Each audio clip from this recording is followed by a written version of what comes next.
Hello, everybody. This is Megan, And this is Alana. and welcome to Tea Time Crimes.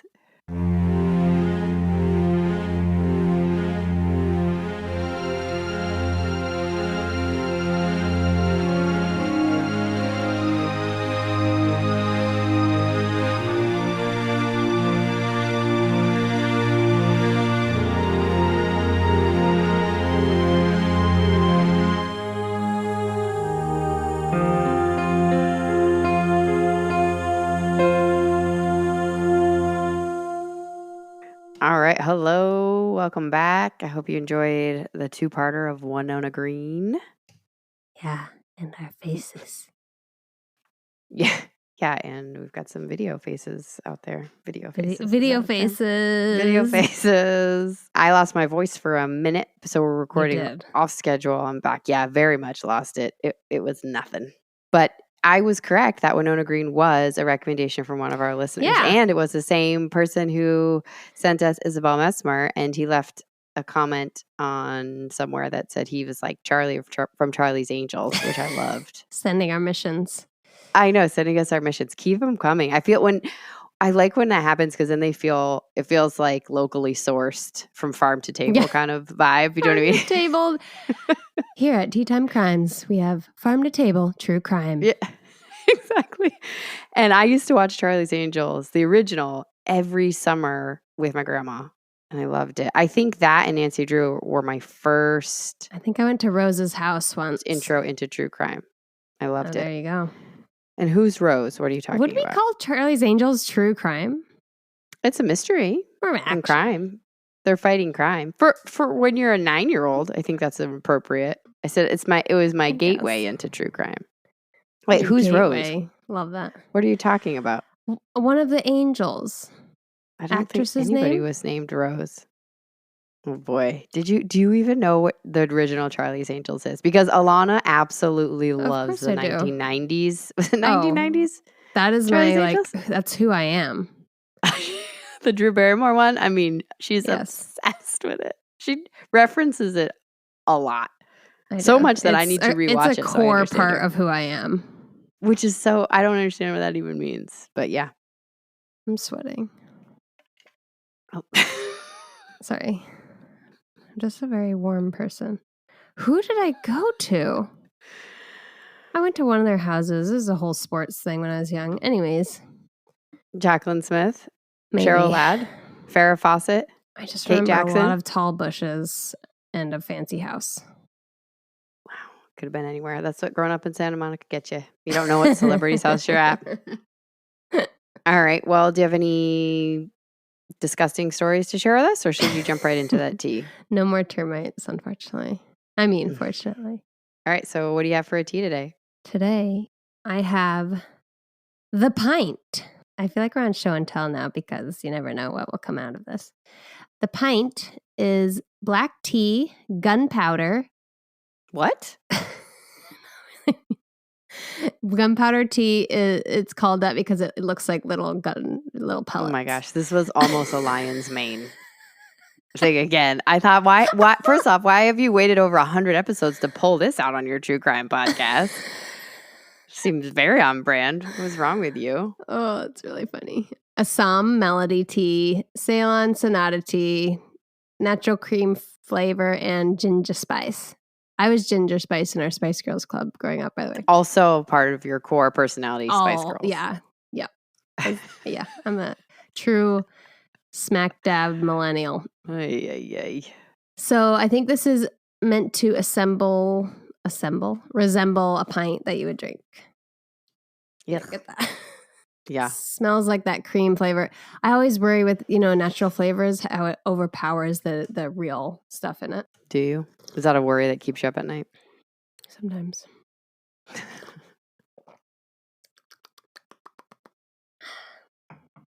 Good tea, nice depth, a great body, a classic breakfast body. What does that even mean? You look like you eat breakfast. Correct. I drink pints for breakfast. You look like you eat gunpowder for breakfast. Look at you. The overwhelming flavor is the cream. So not surprising because that's what the strongest smell was. It's not bad, but it's just, I don't get any of the ginger spice, but it's a really enjoyable tea with a great body. So I would give it a smooth thumbs up. Sorry, I can't help myself now. I know. Well, just because we're on video doesn't mean that the episode's actually on video. It's just I might have a clip now from we it. clip it. The last 2 weeks she didn't even tell me, and I just showed up.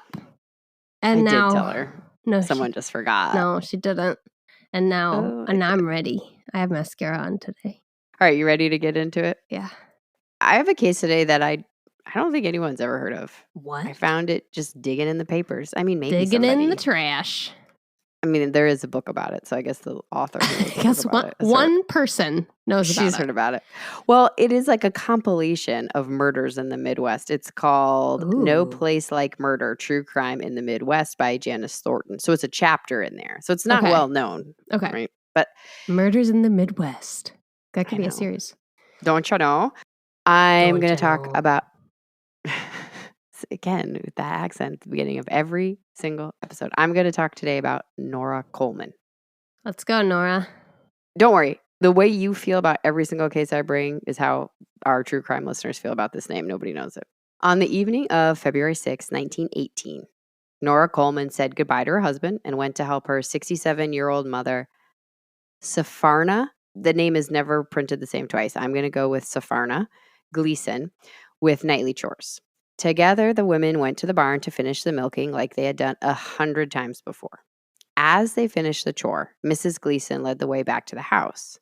She stepped onto the porch, and Nora paused to set down her milk pail and reached for the shotgun that was lying upon the fence. Without a word, Nora shot her mother in the back of the head. Whoa. Calmly, Nora picked the milk back up, completed her chores, shut the door, and went back home to her husband. Yikes. Whoa. Yeah. It wasn't until early the next morning around 4 a.m. that Nora woke her husband, Ward, by just her constant restlessness. She could not sleep. He asked her what was wrong, and Nora said that they would not, quote, be bothered with mother any longer. Yeah, to put it lightly. So Ward's waking up out of a dead sleep and is like, what's that? What'd you say? What's going on? He's trying to understand what's happening. Nora then explains what she has done. Again, are you joking? Am I dreaming? What's happening? Are you sure she's dead? And Nora says, I wouldn't leave a cat in agony. What? Meaning, like, she wouldn't let anything suffer, let alone her own mother. So yeah, she's sure. Yeah, it's pretty cool. I mean, cold, not cool. Yikes. I know, sorry. It's pretty cold. Some sources say Ward Coleman quickly went to the house to see for himself. Others say he went to his own parents' home to tell them what had happened. Either way, it's not long before Ward is absolutely shocked to find that his mother-in-law is dead, just as Nora described. So he called for the coroner and the police. Mrs. Gleason's body was frozen when discovered, and the wound inflicted was incredibly large. Oh my God. Nora was arrested and confessed to the murder simply because she did not Ward implicated in any way. That was her main concern. She's fairly blasé about the whole thing and uses words like nagged, saying she was just tired of being nagged. Uh-oh, we're dealing with a 2%er. Hold on. I want you to reserve that because just give it a second. Right out of the gate, Nora is setting herself up for first-degree murder because it's premeditated. She explains that at the start of the week, Mrs. Gleason had been incredibly cruel to her, and she had just reached her limit. So that day, she made up her mind, went to her in-laws' house and borrowed their shotgun, then walked the half a mile to her mother's house, laid the gun up against the fence for later, and then went back to her mother's house later that day to help with the chores. Once Mrs. Gleason turned her back, Nora shot her. She told authorities this was the one and only time she'd ever shot a gun, and she'd ensured her mother did not suffer because Nora could not stand anyone or anything to suffer. Except you're murdering someone. Well, from here on out, we catch small glimpses of what life may have been like for Nora living alone with her mother. Her father had abandoned both of them when Nora was very young, so it was just the two of them. Okay. Her father, James Gleason, was described as, quote, kindly and good. and he left because Mrs. Gleason was so terrible. Really? Side note, they're probably roots in Ireland, we'd say, with a name like that. God. I don't know. Don't care. Regarding his reasons for leaving, the Steuben Republican wrote, quote, "It was generally known that he did so because of the disagreeable conduct of his wife after the child was born." Yikes. Nora described a home where she was told she was unwanted as early as she can remember. Mrs. No. Gleason told Nora she'd hated her before she'd ever been born. No. Yeah. And James Gleason apparently returned to the area years later and left his estate to Nora, which had allowed her and Ward to buy their own farm. But he should have taken her. That's messed up. You That's what I'm knew he was saying. an awful mother. She was an awful mother and you just left her. So everyone in town is shook. How could this happen in Steuben County? It's in Indiana. The whole county has a population today of 35,000. People can't wrap their heads around this. 1, Nora's a female. Females don't do this, duh. 2, emotional abuse or physical abuse isn't really talked about in the way it is today. So there's not this understanding of what trauma can actually do to somebody's brain or development, or they can walk them up to this moment. Right. Like we're describing with Nora. The same article I mentioned before also alludes that the town knew how mean Mrs. Gleason was, saying, "The sympathy of the community is largely with Mrs. Coleman, for it was well known that her mother was very disagreeable and that the girl had had a very unpleasant life with her." Everybody hates the mom. That's a huge statement in the 1900s. Yeah, seriously. It's wild. Disagreeable is like, whoa. Whoa. It's mad shade. This is a time where if you have clothes and you have food, there's nothing to complain about. It doesn't matter what happens outside of that. Like if you're provided for, that's the top of the care. Yeah. And there's nothing else that you could possibly want, especially as a child. You're supposed to be quiet. Right. Mrs. Gleason was also known as Bitch. Odd, maybe. Oh. Whoa. No, well, I mean, disagreeable is the word that they're using there. Okay. This is a paper that won't print half of the words that we use today. So she's a little eccentric in addition to being unkind. When law enforcement went to process the crime scene, they found 200 pounds of butter stored throughout the house, most of it rotting, because how could somebody possibly use 200 pounds of butter? Why? Unless you're making something really... Maybe she grew up poor in Ireland, and so she has that Enough food with insecurity. The Ireland. Nobody talked about I'm Ireland. connecting all the dots here. She could grow up poor in the U.S. I know, but it's the 1900s, so she would have been born in the 1800s, a lot of immigration. Enough with that. Just because you're about to go to Ireland doesn't mean every single person came from Ireland. I hope that hair flip gets captured that you just did. Despite the abuse and the actual murder, it is still Nora who arranges the funeral and purchases her mother's headstone. Really? Escorted by the sheriff, Nora is allowed to go to the Clink undertaking, which I thought was kind of a ironic name. I love it. And oversee all the details. The undertaker oversees. At the Clink when Nora's in jail. It's like a very, very punny moment.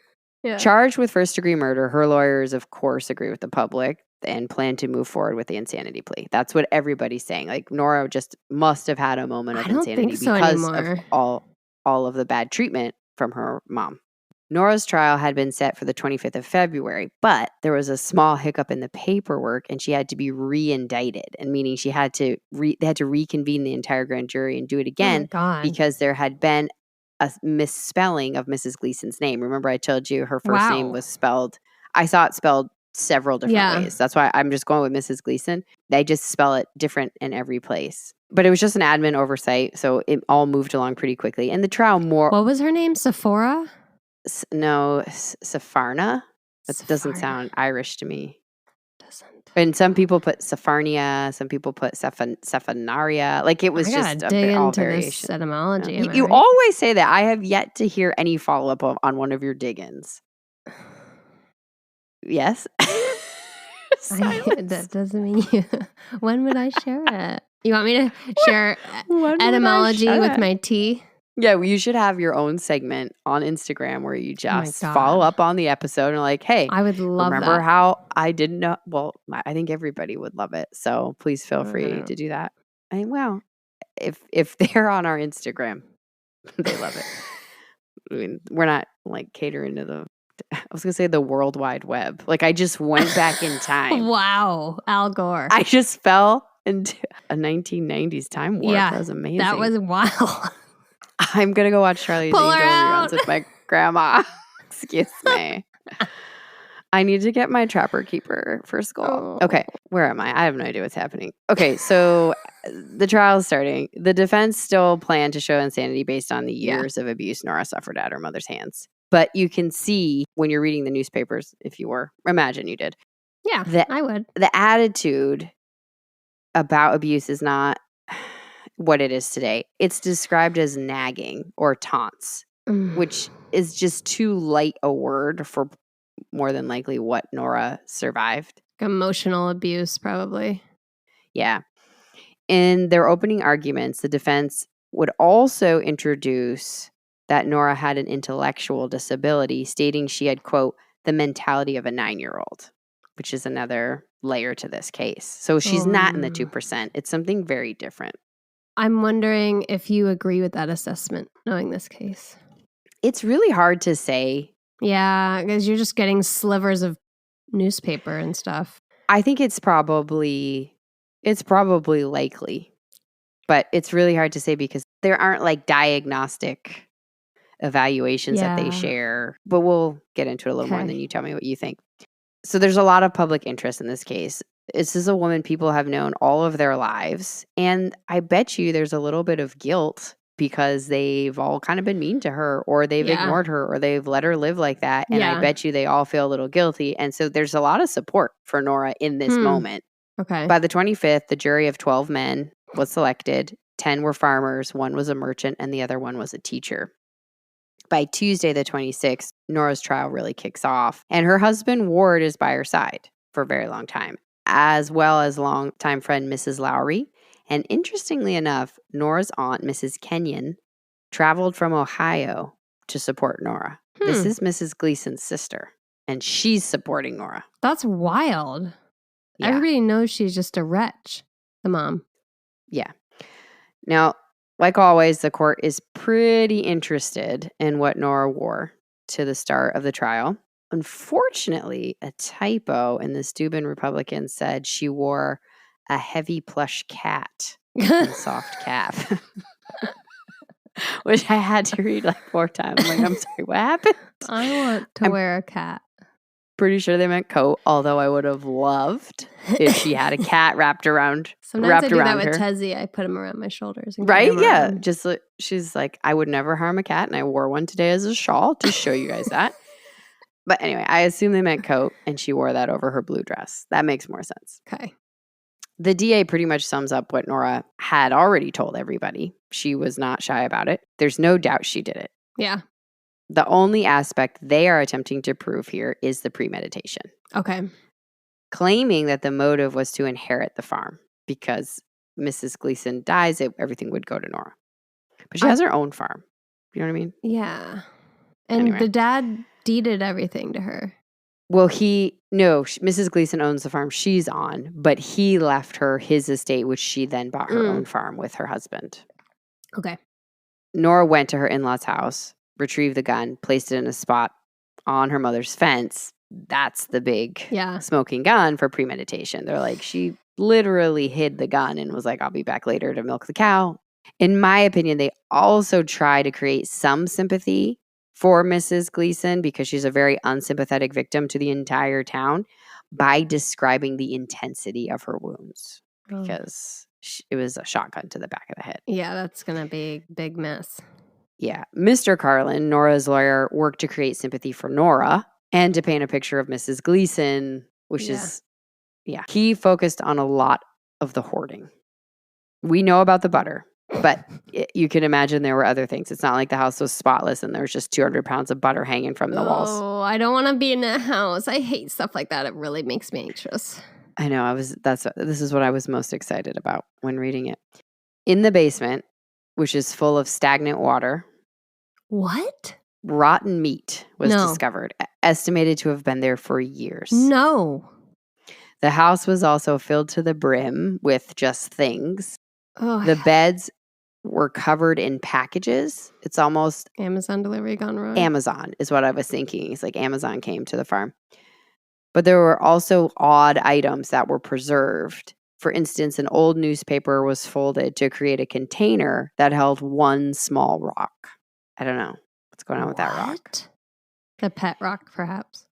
But then in the corner, there would be just this Jenga wall of boxes and papers and bed sheets and things like that. Oh, God, she's not well. And I swear, I do not mean to do this, but there is always a common thread from case to case that follows me. Like Winona Green, Mrs. Gleason was a hoarder of cats. I don't know if these cats had it as good as Winona's, because the Steuben Republican reported that the sandboxes were so terrible, the cats refused to use them and would just go where they could. Yeah. Then Mrs. Gleason would just throw sand wherever the cats went. Bro, can you imagine the smell of that house? Absolutely not. The urine vibe in your eyeballs. No, it's just, we're not doing that. It's a no, actually. We did it. You can't live like that. It's not even litter. It's just sand. She just throws dirt over where they go to the bathroom. The cats themselves are like, no, thank you. Right. I mean, cats are clean creatures. Do you think they also ate butter? I mean, they probably had a lick or two of the ones that was still good. Yeah. I mean, 200 pounds. That's a lot. That's an entire human worth of butter. I mean, it's butterball. Am I right? That's a butterball that's think of where you'd even store that. I mean, it would. Do you think it's in I imagine it just in clumps and random shelves and on a dresser. It's not a huge 200-pound single block of butter. I imagine it being small sticks of butter everywhere. But it's gone wrong and melted a little bit and weirdly deformed. I don't even know what happens to butter when it just will turn moldy, right? When it's not refrigerated and just out in the floorboards. A lot of people, I mean, I guess it's split and we can do a poll. Some people leave their butter out and some people... I leave it out. Oh, so you know. But it doesn't go rancid. Well, because you eat it. Because you're not buying 200 pounds at a time. Right, because I do not buy 199 pounds of butter and then see what happens. Okay, to be fair, as much as the effects of abuse are not really being dissected for Nora, either are Mrs. Gleason's very probable mental health issues. Yeah. Because we have now the mainstream knowledge of the show Hoarders. So we kind of understand it. I can't watch it either, but I just know it exists. You can't watch it. Why'd you say it like that? No, because you love this kind of stuff. Oh, yeah, but that's not a true crime. Makes me really that's just sad. Makes me very sad too. Yeah, it's too much. I like how you're like, you can't watch it. You have no emotions. No, you like true crime stuffs. So I kind of connect all the reality things. True crime to the house, am I right? Yeah. Anyway, this is not something at that time that's common knowledge. And if you're isolated in these small towns, it's not as if you know that somebody 60 miles over does the same thing. Right. You know what I mean? It seems like the one and only instance. Yeah. And we can't diagnose Mrs. Gleason because she's not alive. And obviously, we're not doctors. She's barely making it. Super dead. Not even vampire could survive that. No, and I'm super not a doctor. But according to the Mayo Clinic, hoarding disorder usually starts as a teen or young adult, and then it gets worse over time without treatment. It starts as general clutter at first and trouble parting with things until it turns into a situation that we're kind of hearing be described. The cause of hoarding disorder is unknown, but suspected to be a genetic component or a response to stressful events. And people usually hold on to things because it makes them feel safe. Yeah. But the disorder becomes really isolating as it progresses because they also feel shame, and then they don't want anybody to come to the house to see what has happened, and they keep visitors away. But a hoarding disorder can also be a symptom of something else. The National Library of Medicine links hoarding disorder to other neuropsychiatric disorders like schizophrenia, OCD, and dementia. And I say all of this not for us to decide or guess because we can't, but we should take into consideration that Mrs. Gleason is struggling as well at this time in her life. And in turn, Nora was raised in this environment, whatever it was. Yeah, that's rough, man. So it gives context to both women. It's not a healthy environment for either one of them. Absolutely not. Now, since the defense is giving their opening statement, they, remember, are going really hard into that insanity defense. Yeah. They spend a lot of time trying to build up the genetic argument for Nora, even introducing mental instability from her father, James, who until the trial was portrayed as very kind, even though he abandoned Nora. Everyone just kind of glosses over that. But anyway. Like, that's really not cool. I know. He could have given her such a different life. And also, like, nobody says that. They're like, oh, he was a really nice guy. But he left because his wife was so terrible. And he was like, my little defenseless child can handle it. Yeah, she'll be fine. I'll catch you guys later. Mr. Carlin goes through the entire family tree. Ironically, he says that Mrs. Gleason's parents were kind, calling her grandmother, quote, a real lady and the only ancestor of value. Rude. Whoa. But I wonder if he did this because Nora's aunt is there. And that makes her look good. And her being there to support Nora makes him look good. A big difference. Yeah. But anyway, he says that her paternal grandfather had 7 kids, all of whom were, quote, unbalanced, pointing to one uncle in particular who chased his kids around with a knife, threatening to kill them. Bro. Yeah. James himself is again described as nice with the added phrase of except at times. What does that even mean? So, yeah, everybody's nice until they're not. When he drinks, when he has a pint. I guess. He has like gunpowder tea. But Mr. Carlin claims that James was not mentally well in his later years, having to be cared for completely by a sister. Again, we have no context. He could have had dementia, or he could have had a stroke. It could have been a physical ailment. We don't know what it was. It could have no bearing on Nora's mental state, but, this is the tactic they're clearly going for. Then Mr. Carlin goes into really wanting to create empathy for Nora, stating that Mrs. Gleason had been pregnant before Nora. Okay. James left when this happened, leaving Mrs. Gleason with his sister. Whoever this sister is gets stuck being caregiver is the theme that I picked up. Mrs. Gleason has a miscarriage, which is attributed to the news of James leaving due to the stress. But there's also mention of, quote, mental derangement from that moment on. I don't think that the miscarriage caused anything, but we know that stressful events do trigger things that might have been there before. So the stress of her husband leaving and the physical and emotional trauma of a miscarriage all could have affected Mrs. Gleason at that time. But whatever the reason, James comes back, and then Mrs. Gleason gets pregnant again, this time with Nora. Okay, and she's James not is a piece of shit. Happy about it. I know, right? Oh, he's so kind. Well, is he? Because he seems not. He's not. He's ditching his wife. Agreed. If you don't like her, don't come back and impregnate her again.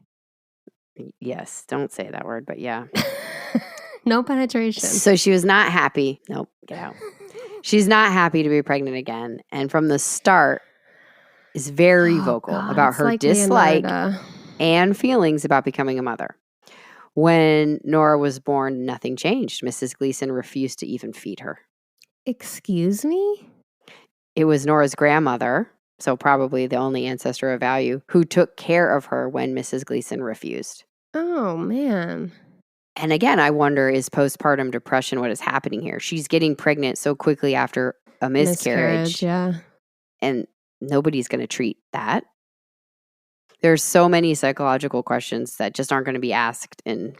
No, absolutely not. This is the 1800s when she's pregnant. Nora was said to not speak until she was 5 years old. Wow. And only completed a 4th grade education. She was always sent to school without any food, and it was other children who felt bad for her that would give her part of their lunch so that she had something to eat. And it sounds like Nora truly did struggle because other family members would try to teach her things like the Lord's Prayer, which is, what you learned in that day and age for reading, and she could not retain it. So this is where the question of an intellectual disability comes in, and this is where it makes me think maybe she did have some sort of learning disability. I don't know the extent or severity. Once Nora got older, Mrs. Gleason used Nora for physical labor and would even hire her out to make money, working as a maid or a domestic at other farms. It wasn't until her late 20s that Nora left the house to marry Ward. And here is where the defense gets into the main motive of Nora's actions. So after her marriage, Nora became pregnant. At least I assume. The papers don't actually say the word. They say she was in a delicate condition. Okay, yeah. So I'm going to assume that's what they meant. She's just like super fragile today. And Mrs. Gleason was very vocal about her feelings for this development. She was not going to be Mama of the Year at any point. According to Nora, Mrs. Gleason said she didn't want a grandchild. She would toss the baby in the fire or knock it to the Whoa. ground if it ever touched her. Okay. And it was then that Nora, according to the defense, made the decision to murder her mother. Shit. So I can understand where the defense is coming from, creating this and seeing this as a trigger for Nora to protect her child, and Nora being unable because of the years of abuse to parse out a better situation of just don't go to your mother's house. Yeah, just cut her out. The abuse had done too much damage for her to be able to do that. However, they also state that being pregnant may have caused a homicidal mania. So it's 1918 medical advice. Shortly after the murder, Nora was said to have a miscarriage. Oh. Part of me wonders if Nora was ever pregnant or if that was solely a tactic by the defense. The coroner testifies to the state of Mrs. Gleason's body, which it was gruesome, and I'm going to just spare you the details and save you an earmuff. Nora's father-in-law, Theodore Coleman, is also called to identify what is his gun and the murder weapon. And he's like, yeah, I think that's it. Sorry. Remember, the DA is trying to prove premeditation, and that hinges solely on the fact that she went beforehand and got the weapon. Yep. There's really all there is to it. The DA walks Theodore Coleman through the details of that evening and kind of his routine, which was to always leave the shotgun in the kitchen for protection. Gotcha. He does remember seeing Nora leave the house that night. It wasn't a big conversation. She was always in and out of the house. It was just kind of like, hey, bye. He doesn't remember what really was said or if she even had the gun. He just knows she was there and then she wasn't, and the gun was missing. The DA also calls witnesses, mostly neighbors, that put Nora at the crime scene that evening and those that saw her in possession of the shotgun after the murder. Neighbors also attested to an episode of previous violence on Nora's behalf where she attacked her mother. And others testified to hearing omissions of guilt after the murder from Nora herself, which because she literally told everyone. Yeah. There was she never came up. She didn't do anything like Winona did, where she was like, oh, I just went to milk the cow and I never did anything. She just was like, yeah, it was me. They also bring in Nora's testimony from the coroner's inquest, which is interesting because they just read it back. Nora implies that Mrs. Gleason was being mean and unreasonable to her husband and then whooped a cow in the barn unprovoked. Oh. There's no mention of her being pregnant. That's what makes me wonder, is that something the defense came up with later? Or was it actually something that had happened? But it seemed to be that Mrs. Gleason was giving her son-in-law a hard time and Nora didn't like it anymore. And then she attacked this cow for no reason. And Nora, it was like the last straw. Jeez. The DA attempts to disprove this insanity plea by entering a letter into evidence that Nora wrote to her friend Sue Alcott about a week after the murder. And they pointed to the grammar, neat penmanship, and coherent statements to show that Nora was not only sane, but also their belief that she did not have an intellectual disability. Gotcha. I didn't see the letter. I don't know. The defense is really trying to paint a picture of Nora here, like we discussed in the opening arguments. They bring in friends and neighbors to attest to the state of Mrs. Gleason's home and the genetic component to mental illness. So when they bring in this testimony, it gives you a very strong visual of the home. Because we know about the butter. We know about the rotten meat. But there was also one room filled with rotten pumpkins. What? I don't even understand. Do you know how stinky rotten pumpkins are? Yes, they're awful. When November comes around and you pick that pumpkin up off the porch that's sunken in like a grandma without her dentures in, it is the worst.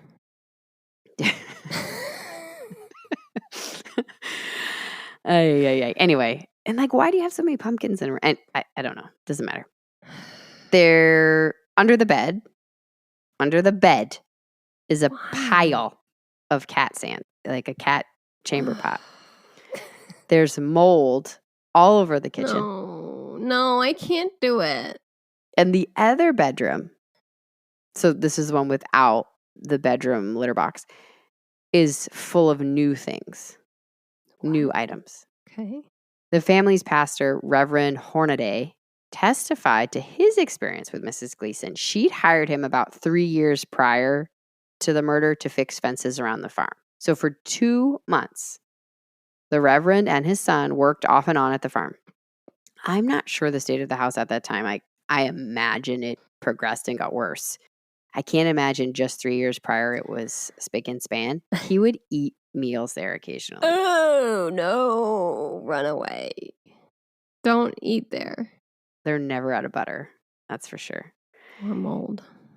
Or cats. He did comment on the cats, saying that was tough to handle. Everyone kept saying that Mrs. Gleason would not let the cats go, but gave them freedom.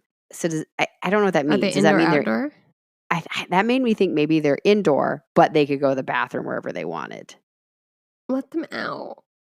Hey, I don't know. But I don't know how you could keep 30 cats inside a farmhouse on a farm. For 2 months, he's there, the Reverend. Out of the blue, Mrs. Gleason asks him why he's there and then refuses to pay him and claims she'd never asked him to be there.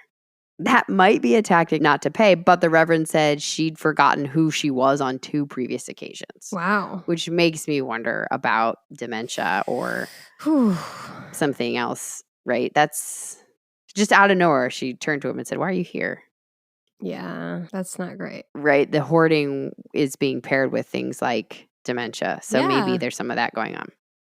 Nora's aunt, Mrs. Kenyon, also takes a stand, and she adds a little more color to some of the issues with her sister before Nora arrived. It seems that one of the uncles in the family was thought to be epileptic and deaf from the Civil War, which is sad but not relevant, even though they try to make it be. However, Mrs. Gleason changed considerably after that first miscarriage, according to her sister. Suddenly, she started becoming paranoid that people were trying to poison her, and they weren't. I mean, on this show, you'd think, well, they probably were. She's trying to poison herself. But nobody was trying to poison her, but she started worrying that whoever was preparing her food was. This was then compounded by the next pregnancy, which seemed to alter Mrs. Gleason from there on, according to her sister. In a very ladylike manner, Mrs. Kenyon explained that she and her sister were not close because they had different interests. I think that's putting it much. She's like, I don't like to keep 200 pounds of butter and 75 cats inside my bedroom. But, everybody, to each their own. She went on to say that Nora was very kind and that it was her opinion that she did live with an intellectual disability. Oh, Nora was kind. Yeah. Okay. Yeah, I'm sorry. Mrs. Kenyon said Nora, her niece, was very kind and sweet. Ward Coleman was also called to testify. He said Nora had always acted odd, and the two had grown up together, and other children were often mean to her and would leave her out and ignore her. But once they were teenagers, they started dating, and they didn't get married until Nora was in her late 20s. Yeah, that's a long time. It's a very long time for that day and age. Yeah. According to Ward, Mrs. Gleason wanted the couple to live with her. As you might imagine, that was a hard no from Ward. He said, nah, I can't. He couldn't because of the state of the house. Absolutely not. No. Agreeing with the defense team, Ward said it was his belief that Nora did not fully understand her actions based on the fact that she did not and had not ever cried. She was just so matter-of-fact about things, and he said that he just didn't think she knew what was happening. Like something hadn't sunk in for her. Gotcha. Then the defense had not 1, not 2, but 5 medical experts speak to Nora's mental health.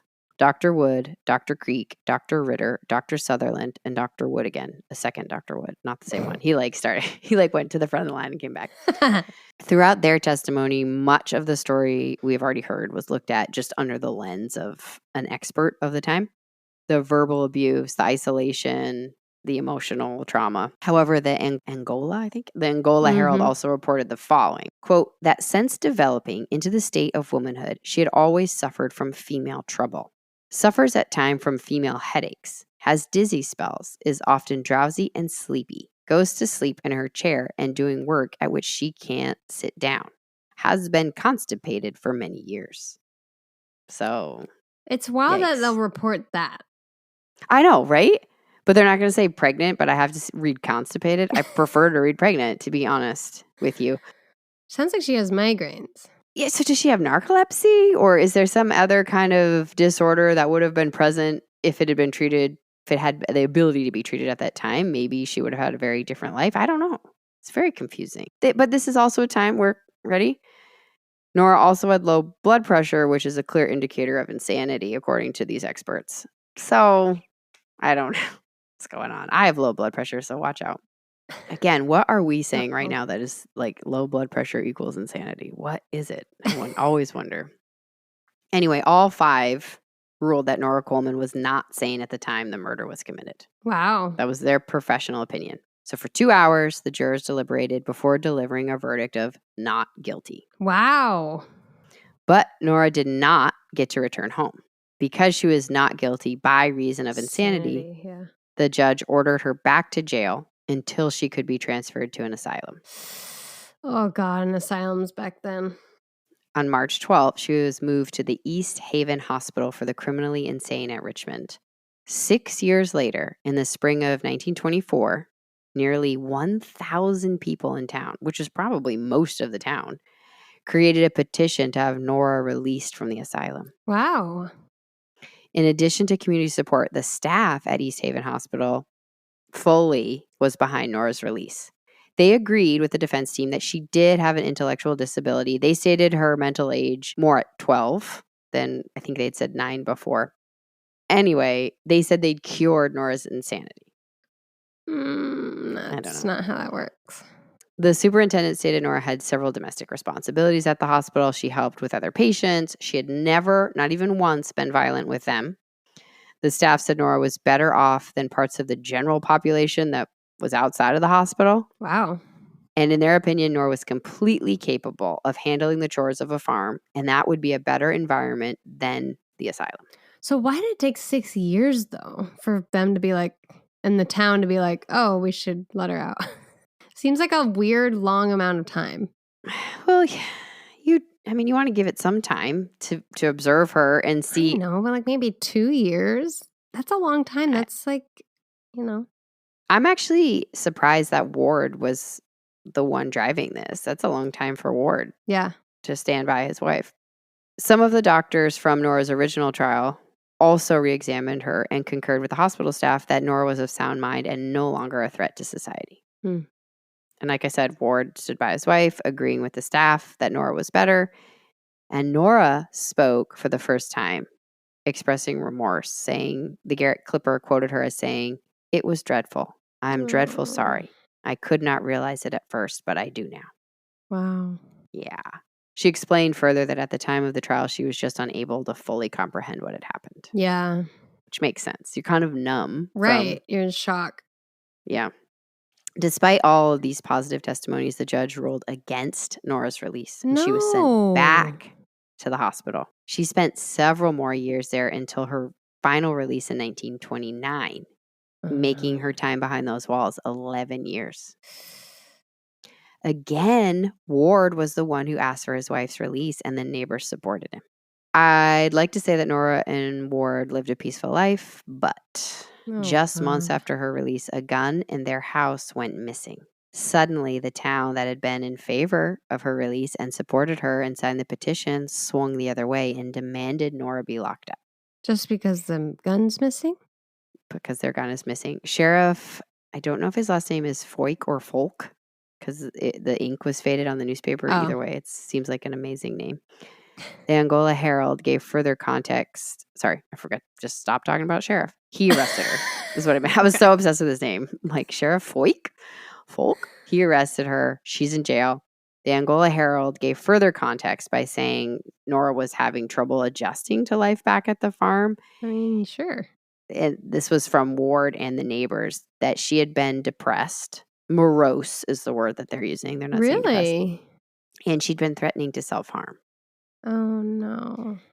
And although Nora had been very industrious at the hospital, she was not able to complete any of the chores for the farm. I wonder if it just reminded her of all the bad stuff.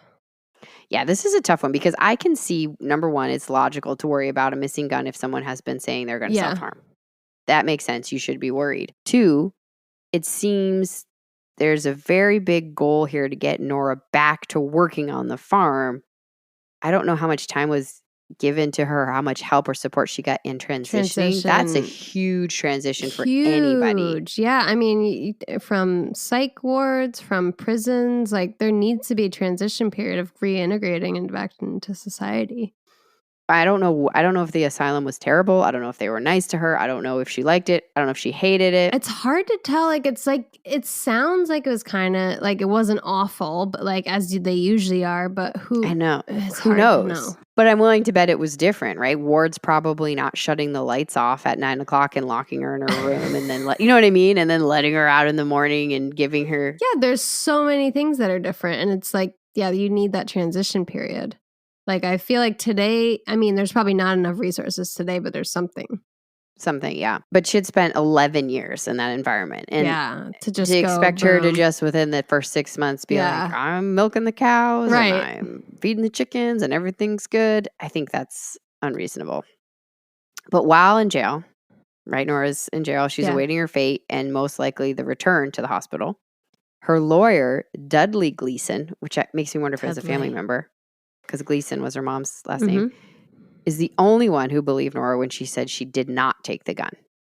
Dudley asked the sheriff to look into it, and it only took the sheriff a few hours to unravel the mystery. So it was Ward's 15. Have I been calling him Wade this whole time? You call it, I think you only said Wade once.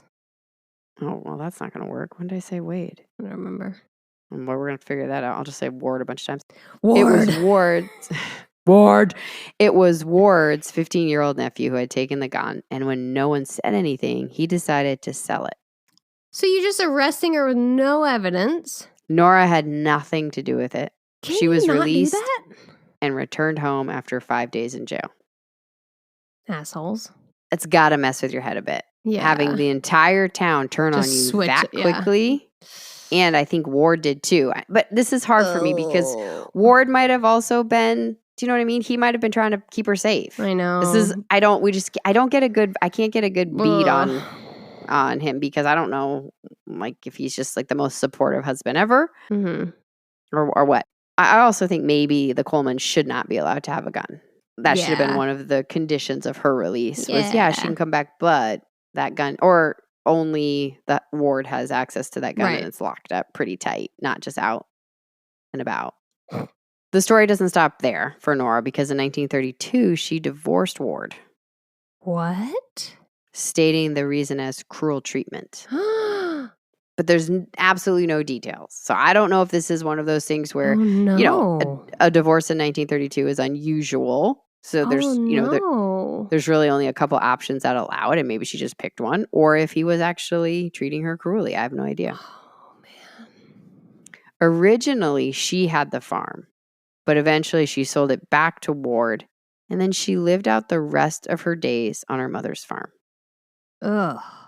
I know. She died there on September 25th, 1957. Wow. So Nora Coleman was 2 wars. Oh my God, the wars. Nora Coleman was buried in an unmarked grave in the same cemetery that held a large stone for her mother that Nora had purchased for her. Boo. Thumbs down. Yeah, I know. She should have at least got a headstone. Fuck that, man. So what do you think? Do you think she's... I mean, you originally said she's part of the 2%, but I don't think so. No, she's not part of the 2%. I think she has some disabilities, whether that's learning or, more than that. And she grew up in an incredibly abusive environment, and that definitely shaped her brain.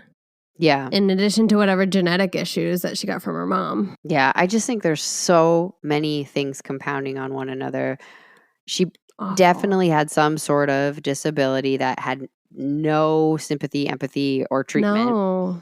And then she's put in an environment where her mother doesn't even want to feed her. Her mother rejects her from the moment she's born. Evil. She's completely isolated with only her grandmother. And I don't know if her grandmother was kind or just did the basics. Like her grandmother being there was the only lifeline that Nora had for a minute.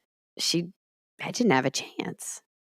So sad. It's so sad. It's just like this. I mean, this does sound a little extreme, but it just sucks that like anybody can have a kid. You know what I mean? And, you stray into dangerous territory saying who should be allowed and who shouldn't be allowed. But, like, come on, man, that sucks. That's so fucked up. Yeah, it's really sad. But I wanted to cover this story because on the surface, right, you go by that intro, it's the same thing that we hear over and over again. But this one has more complex layers, and she was never violent again. Right. She never hurt anybody again, as far as I know. I mean, there was nothing else in the paper, and she really lived this sad, isolated life. So sad. I can't believe she lived the rest of her life on her mom's farm. Like, I can't believe she went back to the not. farm. That seems like the ultimate punishment. She doesn't know how to expand from that. Like, that's what she knew. Maybe she, like, that would be a big branching out, especially divorced, of like moving elsewhere. Ugh, awful. It's just a sad life. I hope that she had some little joys here and there. I know.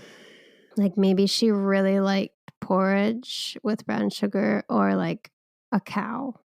I hope she did like a home renovation when she got there and cleaned out the butter and all the stuff and made it her own space. Water. That could have been very healing to reclaim the place where you were abused and make it your own. But that's true. I don't know. Make the cats indoor, outdoor. I'm sure the cats went out too. Fuck. I'm pretty sure the cats weren't alive at that point. Oh yeah, probably not. They probably didn't survive all the way. What do you think they did with the cats after she died? After You probably don't want to know. Oh, okay. I mean, what are you going to do? Let them out. It's not like they're being rehomed. Well, they're either running for farm cats are great. But were they farm cats? She said she didn't let them out, I don't think. So they probably were just fat little indoor cats who peed on everything. I don't know. Anyway, well, what are your last words? Mental health is important and real. Yeah. And there's so many different shades of it. And this is just a really sad version of abuse through problems on both sides mentally. It's just really sad. And if you're suffering, take care of yourself. There's a lot of resources these days, but it's just so hard back then because they're either treated like you're like a oversensitive woman, or you're just having a flare up when there's a serious underlying issue, like we've seen in a lot of cases that are just not treated. Yeah, for sure. And who should listen today? Indoor cats. Your life could be worse. Tezzy. Just kidding. You're cute and you deserve everything. Let's say psych professionals. It's a good one. I'd love to hear what they would say. Yeah, I know. I would love to have actual experts on to give not sometimes mental diagnoses, but also sometimes just like physically, what do you think really happened here? Because lots of times they'll be like, well, they died because they did. It's like, what? What happened? They died from indigestion. Like, right. Like, that's not a thing. No. Like, what do you think really happened? I know. And then also, I think police would be a good one, and psych ward workers. Yeah. And maybe a stray cow. Yeah, that poor cow. Yeah. That's why Nora is very complex, because she is incredibly sensitive. Yeah. And cares very much about living things. Yeah. However, she's also a murderer. It's very gray. Again, the biggest thing to me in this is the town's comments. The town is like, Mrs. Gleason is terrible, and everybody feels bad for Nora and understands. Yeah. To say that. Episode or somebody got their head blown off. Yeah, to say that after the violent way Mrs. Gleason was murdered really means that they, and imagine the fact that they knew anything at all in that day and age, because houses are further apart, you're not having visitors, tells you how bad it probably was for them to even catch a glimpse of it. The butter guy definitely knows. Yeah, the milkman was like, whoa. No thanks. Yeah. But most of the time, hoarders, if you suffer from that psychological disorder, doesn't mean that you're a mean person. No. So there's more going on absolutely. with Mrs. Gleason than just the fact that she's a hoarder. I really think, no doubt. I think it's like what we said, that the hoarding is part of a more complex psychiatric issue that just wasn't. Yeah. It wasn't even going to be on the radar. No. In 1900s. Well, early 1900s. Yeah. Yeah. Oh God, don't say that. I know. Oh my God, We're from the did you see that reel I 1900s. sent you? Jesus, go Yeah. back to the 1900s. Yeah, I am from the Rude. 1900s. I'm not even from the 1900s. That's what's the problem with me. Yes, Is you like are. I barely fit into the 1900s. I'm never catching up. Do you know what I mean? You're ridiculous. Half of the stuff that you send me that's supposed to be millennial, I'm like, oh, is that something I was supposed to do when I was back in the heyday of millennials? I didn't know it. Awful. All right. All right. I'm just going to go search the World Wide Web and I'm just going to plug in my modem and my dial up and see if I can't get on Start AIM. up the Walkman. Get my Discman out.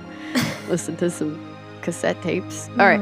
I gotta go. I gotta get out of here. All right. You can find us on all the platforms at Tea Time Crimes. You can email us at teatimecrimes@gmail.com.